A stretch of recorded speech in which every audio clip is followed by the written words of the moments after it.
Hey guys, it's Tape the Grape, and today we finally replaced the HHR. We actually bought this a few days ago, but I'm just now making the video on it. This is my mom's new 2005 Chevy Impala. This isn't your typical Impala. You'd be like, oh, it must have that 3.4, or oh, maybe if you're lucky it has the 3.8. Yes, it has a 3.8, but what's special about this thing, it's the 9C-1, which means this was an active service as either a police car or a detective's car. I'm thinking more along the lines of either undercover cop or detective, as it looks like original paint and doesn't look like it had decals on it. But I can't say for certain. I would definitely say a detective's. Now, it wasn't just taken out of service. It had been for a few years, obviously. But it's pretty nice nonetheless. I'll show you the inside, start up, and walk around. But oh yeah. Just before we bought it, the dealership guy, we got it from a dealership in Oregon, Illinois. He had threw on the hubcaps that originally had the silver center caps, how they usually do on the police vehicles. But oh yeah, let's take a look on the inside. Now on the inside, as we open the front door, we've got the door panel, of course. Door's a little tiny bit loose, probably from all the opening and closing it's had, but anyway. Plain tan interior, as you can see. It's got, excuse me, hard plastic or vinyl, whatever flooring, of course, for cleanup.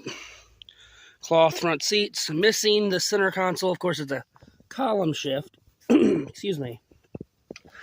Probably because I was looking at photos, I believe, on these little mounts here. Maybe I'm wrong. There was an industrial looking for police duty, like a center console, that they'd put the rifle and shotgun over this way.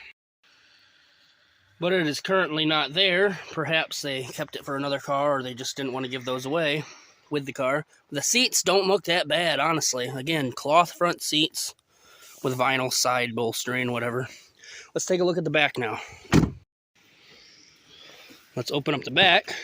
Now, because it was a detective's car, you would think, oh, did it have it to where you couldn't? I'm sure they would have had like the child safety lock and stuff. And again, this wasn't a, what I believe it wasn't just a straight up police car, so they wouldn't have the no handles. Probably was just used for detective work. Who honestly knows? But it does have a full vinyl back seat for someone, I quote, said shitters and spitters. Easy cleanup, of course. But yeah, again, same flooring in the back. We've got a bunch of trash there because we had to get new wiper blades. Steering wheel cover we have yet to put on, and air freshener because it smelled like cigarette smoke from the previous owners, perhaps. But oh yeah, it's not terrible in the interior. It's only missing one piece of trim right there on the back right door. All the rest of the doors have it. There's some more interesting stuff up front I want to show you. Now up front, because this was a well, let's say a detective's car, it has this button here, not on your average one, surveillance mode. You click it in, and while your car's running and all that, all the lights get blacked out. So basically the cops can hide from you. They're bushwhacking, as I like to call it. And down here, I'm pretty sure, I know that yeah, this got to be aftermarket for police duty, but it's basically the, you know, turn the passenger airbag off, because most of the cops, they'd only have one person in here, probably have the computer up here, perhaps set stuff up here, I don't know. And then no reason to have that airbag on. That's my best guess. And that's really all I can tell for like police type stuff, extra stuff. I mean, maybe there's more, but that's all I can find. I do like the steering wheel because it's kind of really soft and rubbery. Kind of reminds me of like the Pillsbury Doughboy. I used to have a rubber toy of that, and that's what it reminds me of. But anyway, now under the hood, as you can see, the 3800. Now this cover says Series 3. Posted this in Facebook. People are saying that's not a Series 3. That's a Series 2 with a Series 3 cover. Now, I can't say it is. I can't say it isn't. I don't know what they could have potentially custom ordered, because from what I understand, the Series 3 was invented or was made in 2004, and this is a 2005, but apparently that was only in the Grand Prix and stuff. But I don't know. Also had someone say it's probably the bottom end of a Series 3 and the top end of a Series 2. I really don't know, or vice versa. But anyway, that's what it says, Series 3 and potentially a Series 2 3800. And the person we got it from said he had to replace a coil pack on it. It was a dealership guy. He was pretty upfront and honest with him. Surprising with a dealership guy, but you never know. And I only say that because I've always heard bad things about dealership guys, but maybe they aren't so bad. And here we've got trunk space. It should be opened already. Yeah, there we go. It's just very difficult to open. It's a little filthy in there, but boy, does it have a lot of room in here. You can, shoot, I think I could almost go back there and lay forward and back. This is how much room it has in here. That's wild. Maybe you can get a sense of scale, but it's a lot. That's all I got to say about it. And really quickly, I just wanted to point out on the outside, it does have like little holes and little patch holes of where there potentially was, maybe that was an antenna. A few more patches over there where the police lights or whatever it was were on. And over here on the A-pillar, this is where the searchlight was. Sadly, it's a hole straight through the body. Maybe if I can see, oh, there we go. It goes straight into the car. But oh yeah, we're gonna have to patch them up.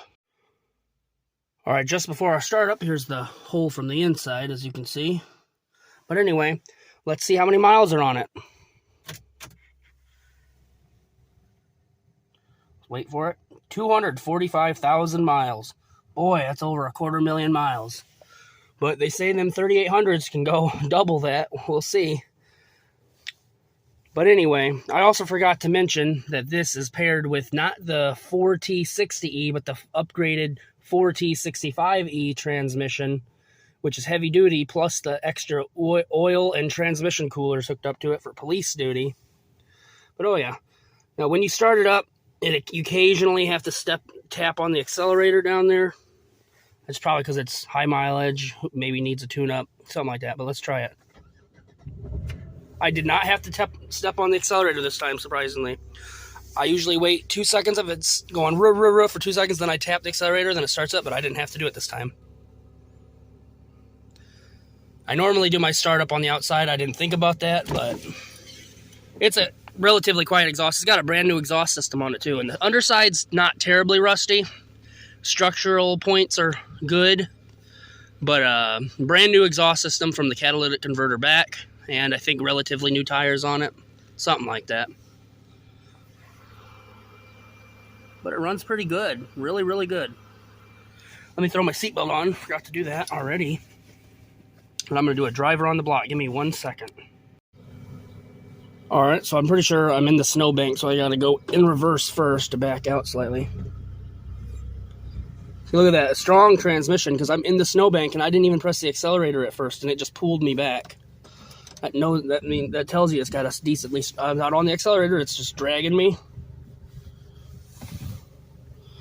So yeah, it's a good transmission. I know these are known for having bad transmissions, or well, they can go bad fairly easily on them. Which is funny because the 4T60E, I haven't heard much about that, but how does the heavier duty one go out more often? I'm not sure. Brakes are good, acceleration's good. There's small things wrong with it, to be honest. Like no dome light, not worried about that. Heat works very well in it, very, very well. You can hear that rattling. That's a right rear, strut that needs replacing. Could probably use a tune-up, as I said before. Hopefully we got that on video, the wheel, as I do in all my videos. If not, I'm going to do a double take just here, just in case. Let's try it.